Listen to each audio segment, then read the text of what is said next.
when you're in the classroom, you have people who believe that they are book smart, who have done the readings, taken notes, critically thought the notes, and made connections. When you're out here, of course, we all made connections and did the readings, but you feel like you have something else from deeper inside that you can bring out and connect to it. Yeah, I think being out here, you could kind of adapt your thinking and use what you've learned previously in other facets of life that I don't think you would have done in the classroom. We are able to interact as a learning community so much differently than we can when we're in four walls with our desks and the PowerPoint. And I don't want to romanticize it, but it just seems a lot more easy and comfortable. What I need from education has changed. I'm usually exhausted in a class by now, but not here. It's amazing, and I don't know if it's about having the fresh air and having your senses are engaged in so many other ways.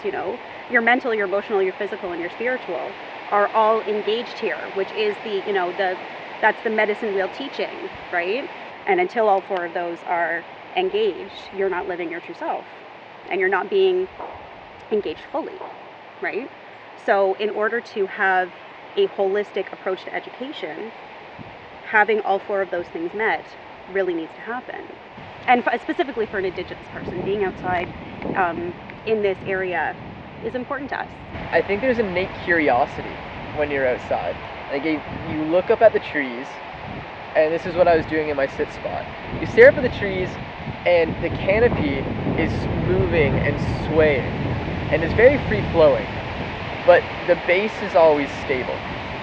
Now, I kind of look at that education as this is your formal education in the classroom, is that stable base, that trunk of the tree.